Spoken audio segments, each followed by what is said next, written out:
Greg, during our panel, you brought up this symbiotic love-hate, kissing cousin, my words not yours, relationship between the MSO cable operators and the wireless providers. Can you expand on what you're seeing? Yeah, sure. I mean, they've tried to engage in various types of relationships in the past, right? You had Sprint launched Pivot.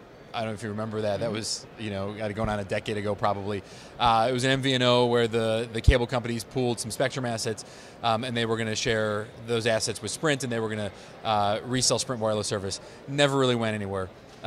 Cox tried a couple of different markets deploying a wireless network. So they've been dabbling back and forth a little bit, but haven't really found anything that's stuck. I think in the future that's going to change. I think the MSOs, particularly on the small cell side, have some really intriguing assets. 30-40% of their network is aerial, so they're in places in a lot of instances where the carriers need to put small cells. So they've got the real estate, they've got strand with power, with DC power, they've got transport on those strands. So they've got a lot of appealing assets that could appeal to the wireless carriers as they try and figure out this business model for small cells. So I think we're going to start to see some partnerships on that front. The MSOs, some of them family-owned, but all of them coming from a fairly conservative history. Not usually on the forefront of technology. So this is a little unique for them in how they come to market. We've done some work with some of the MSOs already, trying to put some go-to-market strategies together for small cells, and they're very conservative in how they approach it. They want to dip their toes in. They want to make sure that they understand the model very well and how it's going to return before they go after it really aggressively. So I think that's one area where we're going to see the two industries collide. Wi-Fi is another one. Obviously the MSOs have been very aggressive in pushing Wi-Fi out. The wireless carriers are very intrigued by it because of what it can do to offload from their network. But they haven't found a business case together that makes sense. MSOs aren't really interested in deploying Wi-Fi and providing a free ride on it for all the wireless carriers. And the carriers haven't really figured out what they can pay, first of all, and second of all, how to tightly integrate it for a favorable customer experience in their network. So I think we're just at the beginning of how these parties work together. Not to mention we could see some combinations, whether it's through formal partnerships, joint ventures, or maybe even mergers or acquisitions in the near future. Well, let's take a step back and go through some of those milestone dates. You talked about Sprint Pivot. You talked about Cox was going to aggressively, they had licenses in a few markets, they deployed in a couple markets, and they decided they weren't going to pursue it.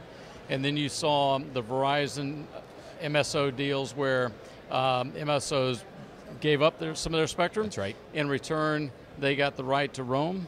That's on. Right. And which of the MSOs were involved in that deal? Verizon, I believe it was Verizon. And which cable company? I don't recall which cable company, but they got the right to roam as well as to resell in MVNO type relationship. Okay, and then you saw the deployment of 10,000 plus hotspots around the country by these wireless providers. The cable companies. Yep. And then you saw another key development with, I guess it was probably 18 months ago. If you look, the cable companies started selling the wholesale backhaul because the wireless carriers needed cable fiber backhaul, 100 right. megabits per. And so the earnings reports for the cable companies were off the charts because they've got this newfound revenue source. It's been a phenomenal business line for all of the cable companies within their footprints. So where are we today in terms of the mobile operators and the cable companies? What are they talking about? Certainly talking about how they can collaborate on small cells, right? For sure, and that's a challenging one for the cable companies. So is the Wi-Fi offload off the table? No, I don't. Still on the table? I don't think it's off the table, but like I said, I think there's still a lot of feeling each other out. Some of the MSOs have been very aggressive about pushing. Cablevision's pushed tens of thousands. Comcast as well. They know that wireless connectivity for their customers is of value to them. Making their relationship with their customer that much stickier. Yep. As you know, the pay TV model's under attack, and anything that they can do to try and provide connectivity or any type of stickiness outside the home, the traditional venue for the cable company. That's just newfound incremental revenue over the existing plant. It right? is, and maybe there's not a lot of incremental revenue, but it's incremental stickiness, right? Okay. They can help them perhaps slow the churn on the cable side. A cable customer may be less likely to leave, knowing that they rely on Cablevision all over the city for connectivity, not just for their cable television at home. So I think there's an element of that. I think there's not a strong business case for a standalone Wi-Fi product yet. As we've seen, nobody's really done it successfully on any large scale on a standalone basis. So, well, it goes back to stickiness with Wi-Fi, voice over Wi-Fi. yeah. Are the cable companies going to aggressively pursue voice over Wi-Fi as just another sticky point? Yeah, so they have that opportunity with the Verizon relationship where they can do a Wi-Fi first strategy, voice over Wi-Fi. If they can tightly integrate to the Verizon network and have a favorable customer experience, I think you could see some trials, some things take off. But will Wi-Fi ever get dense enough to pick up enough traffic to make the business case work? Right? It's great if you have it in your coffee shop and in your donut shop and maybe in the library, but how broadly can you get that Wi-Fi coverage to make a Wi-Fi first model work? It's very challenging, as you know. I mean, these are low-powered hotspots, very difficult to manage quality of service on those hotspots. Yep. So it's up in the air. I think you're going to see the cable companies going after it. Maybe, as I said, on some trial basis to try and enhance the stickiness, try and add wireless to their portfolio, and drive their revenue per customer higher. But I'm certainly skeptical about whether that's really going to mature into a viable solution. Okay, so I want to go recap some of these key points. You got the wireless carriers that are paying the cable companies for tower backhaul. That's right. Right. You have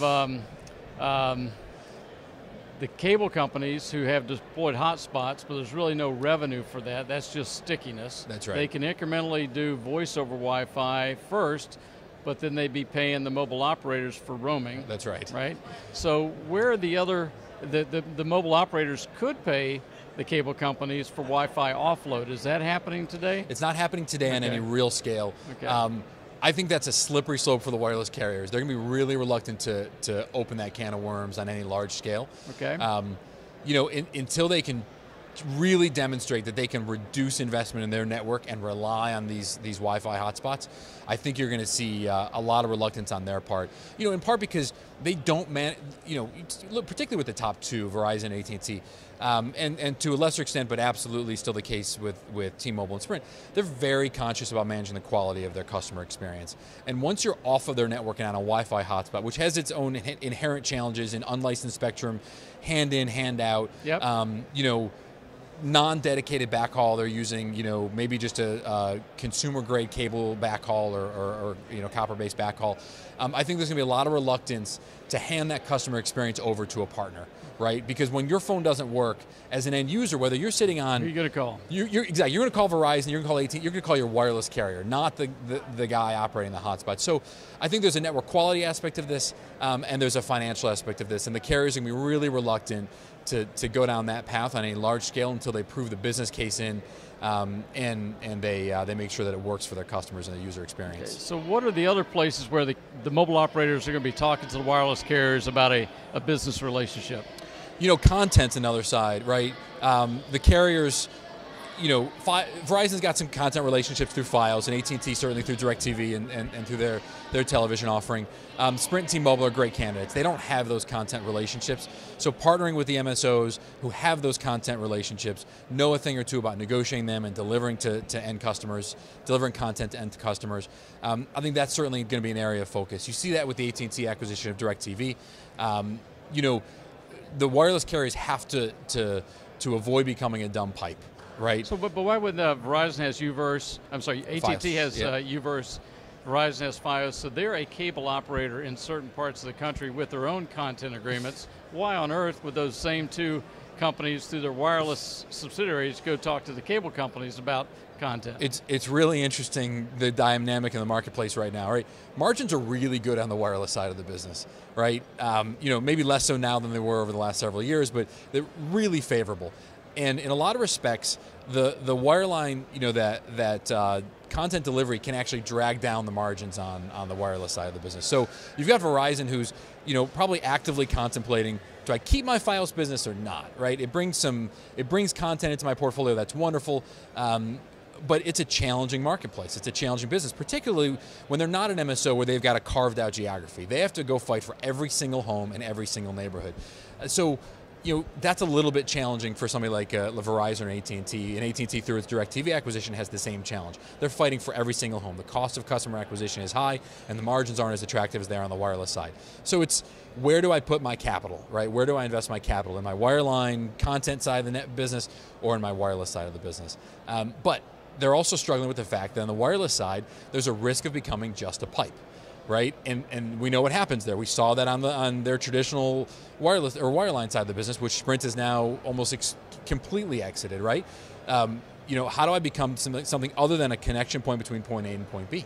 And that's a challenge that they have to contend with. Their margins are already shrinking. That trend's going to continue. So the question is, do you look to content and making these customers stickier, and maybe broadening my offerings in order to stabilize that margin?